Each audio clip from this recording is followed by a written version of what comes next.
शासन व्यवस्था, नई शिक्षा नीति 2020, 25 अगस्त 2020।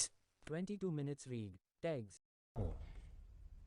अपनी नेशनल वैल्यूज के साथ जोड़ते हुए अपने नेशनल गोल्स के अनुसार रिफॉर्म्स करते हुए शिक्षा के संबंध में गांधी जी का तात्पर्य बालक और मनुष्य के शरीर, मन तथा आत्मा के सर्वांगीण एवं सर्वोत्कृष्ट विकास से है।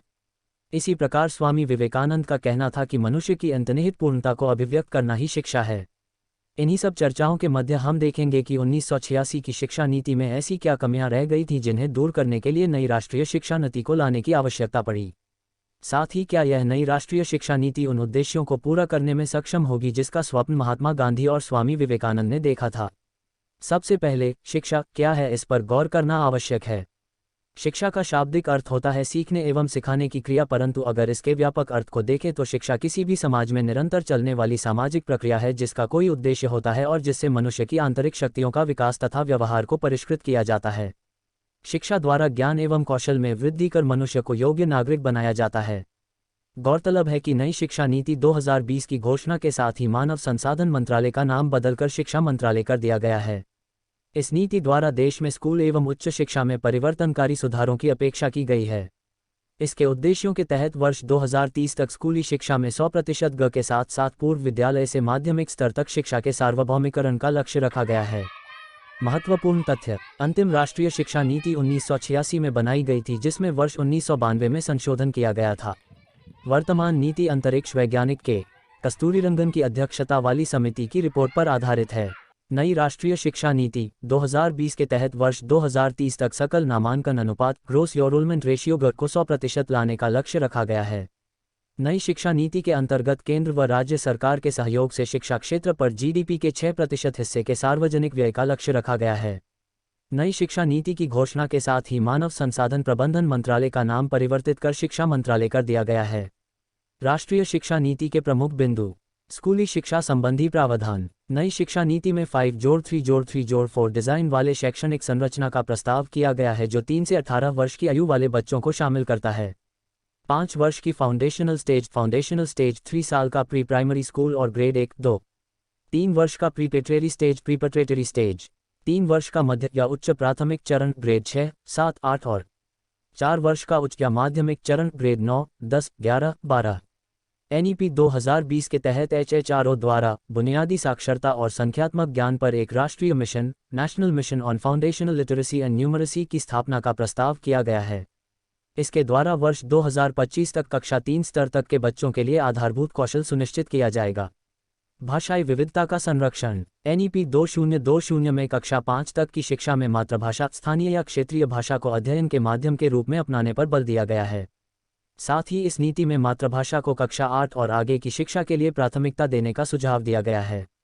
स्कूली और उच्च शिक्षा में छात्रों के लिए संस्कृत और अन्य प्राचीन भारतीय भाषाओं का विकल्प उपलब्ध होगा, परंतु किसी भी छात्र पर भाषा के चुनाव की कोई बाध्यता नहीं होगी।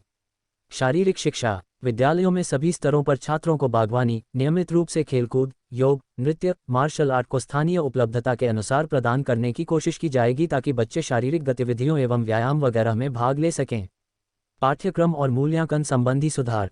इस नीति में प्रस्तावित सुधारों के अनुसार कला और विज्ञान, व्यावसायिक तथा शैक्षणिक विषयों एवं पाठ्यक्रम व पाठ्येतर गतिविधियों के बीच बहुत अधिक अंतर नहीं होगा। कक्षा 6 से ही शैक्षिकी पाठ्यक्रम में व्यावसायिक शिक्षा को शामिल कर दिया जाएगा और इसमें इंटर्नशिप की व्यवस्था भी की जाएगी। राष्ट्रीय शैक्षिकी अनुसंधान और प्रशिक्षण परिषद, national council of educational research and training NCERT द्वारा स्कूली शिक्षा के लिए राष्ट्रीय पाठ्यक्रम रूपरेखा, national curricular framework for school education तैयार की जाएगी। छात्रों के समग्र विकास के लक्ष्य को ध्यान में रखते हुए कक्षा 10 और कक्षा -12 की परीक्षाओं में बदलाव किया जाएगा। इसमें भविष्य में सेमेस्टर या बहुविकल्पीय प्रश्न आदि जैसे सुधारों को शामिल किया जा सकता है। छात्रों की प्रगति के मूल्यांकन के लिए मानक निर्धारक निकाय के रूप में परख नामक एक नए राष्ट्रीय आकलन केंद्र, नेशनल असेसमेंट सेंटर की स्थापना की जाएगी। छात्रों की प्रगति के मूल्यांकन तथा छात्रों को अपने भविष्य से जुड़े निर्णय लेने में सहायता प्रदान करने के लिए कृत्रिम बुद्धिमत्ता आर्टिफिशियल इंटेलिजेंस AI आधारित सॉफ्टवेयर का प्रयोग। शिक्षण व्यवस्था से संबंधित सुधार। शिक्षकों की नियुक्ति में प्रभावी और पारदर्शी प्रक्रिया का पालन तथा समय समय पर किए गए कार्य प्रदर्शन आकलन के आधार पर पदोन्नति। राष्ट्रीय अध्यापक शिक्षा परिषद द्वारा वर्ष 2022 तक शिक्षकों के लिए राष्ट्रीय व्यावसायिक मानक national professional standards for teachers (NPST) का विकास किया जाएगा। राष्ट्रीय अध्यापक शिक्षा परिषद द्वारा NCERT के परामर्श के आधार पर अध्यापक शिक्षा हेतु राष्ट्रीय पाठ्यचर्या की रूपरेखा national curriculum framework for teacher education (NCFTE) का विकास किया जाएगा। वर्ष 2030 तक अध्यापन के लिए न्यूनतम डिग्री योग्यता 4 वर्षीय एकीकृत B.Ed डिग्री का होना अनिवार्य किया जाएगा। उच्च शिक्षा से संबंधित प्रावधान NEP 2020 के तहत उच्च शिक्षण संस्थानों में सकल नामांकन अनुपात ग्रोस एनरोलमेंट रेशियो को 26.3% वर्ष 2018 से बढ़ाकर 50% तक करने का लक्ष्य रखा गया है। इसके साथ ही देश के उच्च शिक्षण संस्थानों में 3.5 करोड़ नई सीटों को जोड़ा जाएगा। NEP 2020 के तहत स्नातक पाठ्यक्रम में मल्टीपल एंट्री एंड एग्जिट व्यवस्था को अपनाया गया है। इसके तहत 3 या 4 वर्ष के स्नातक कार्यक्रम में छात्र कई स्तरों पर पाठ्यक्रम को छोड़ सकेंगे और उन्हें उसी के अनुरूप डिग्री या प्रमाण पत्र प्रदान किया जाएगा। 1 वर्ष के बाद प्रमाण पत्र, 2 वर्षों के बाद एडवांस डिप्लोमा, 3 वर्षों के बाद स्नातक की डिग्री तथा 4 वर्षों के बाद शोध के साथ स्नातक। विभिन्न उच्च शिक्षण संस्थानों से प्राप्त अंकों या क्रेडिट को डिजिटल रूप से सुरक्षित रखने के लिए एक एकेडमिक बैंक ऑफ क्रेडिट दिया जाएगा, ताकि अलग अलग संस्थानों में छात्रों के प्रदर्शन के आधार पर उन्हें डिग्री प्रदान की जा सके। नई शिक्षा नीति के तहत M.Phil कार्यक्रम को समाप्त कर दिया गया। भारतीय उच्च शिक्षा आयोग नई शिक्षा नीति NEP में देश भर के उच्च शिक्षा संस्थानों के लिए एक एकल नियामक अर्थात भारतीय उच्च शिक्षा परिषद higher education commission of India HECI की परिकल्पना की गई है, जिसमें विभिन्न भूमिकाओं को पूरा करने हेतु कई कार्यक्षेत्र होंगे। भारतीय उच्च शिक्षा आयोग चिकित्सा एवं कानूनी शिक्षा को छोड़कर पूरे उच्च शिक्षा क्षेत्र के लिए एक एकल निकाय सिंगल अम्ब्रेला बॉडी के रूप में कार्य करेगा। HECI के कार्यों के प्रभावी निष्पादन हेतु 4 निकाय राष्ट्रीय उच्चतर शिक्षा नियामकीय परिषद national higher education regulatory council NHERC यह शिक्षक शिक्षा सहित उच्च शिक्षा क्षेत्र के लिए एक नियामक का कार्य करेगा। सामान्य शिक्षा परिषद जनरल एजुकेशन काउंसिल GEC यह उच्च शिक्षा कार्यक्रमों के लिए अपेक्षित सीखने के परिणामों का ढांचा तैयार करेगा अर्थात उनके मानक निर्धारण का कार्य करेगा। राष्ट्रीय प्रत्यायन परिषद नेशनल एक्रेडिटेशन काउंसिल NAC यह संस्थानों के प्रत्यायन का कार्य करेगा, जो मुख्य रूप से बुनियादी मानदंडों, सार्वजनिक स्वप्रकटीकरण, सुशासन और परिणामों पर आधारित होगा। उच्चतर शिक्षा अनुदान परिषद higher education grants council HGFC यह निकाय कॉलेजों एवं विश्वविद्यालयों के लिए वित्तपोषण का कार्य करेगा। नोट: गौरतलब है कि वर्तमान में उच्च शिक्षा निकायों का विनियमन विश्वविद्यालय अनुदान आयोग UGC, अखिल भारतीय तकनीकी शिक्षा परिषद AICTE और राष्ट्रीय अध्यापक शिक्षा परिषद NCTE जैसे निकायों के माध्यम से किया जाता है। देश में IIT, IIT और IIM के समकक्ष वैश्विक मानकों के बहुविषयक शिक्षा एवं अनुसंधान विश्वविद्यालय multidisciplinary education and research universities MERU की स्थापना की जाएगी। विकलांग बच्चों हेतु प्रावधान इस नई नीति में विकलांग बच्चों के लिए क्रॉस विकलांगता प्रशिक्षण, संसाधन केंद्र, आवास, सहायक उपकरण, उपर्युक्त प्रौद्योगिकी आधारित उपकरण, शिक्षकों का पूर्ण समर्थन एवं प्रारंभिक से लेकर उच्च शिक्षा तक नियमित रूप से स्कूली शिक्षा प्रक्रिया में भागीदारी सुनिश्चित करना आदि प्रक्रियाओं को सक्षम बनाया जाएगा।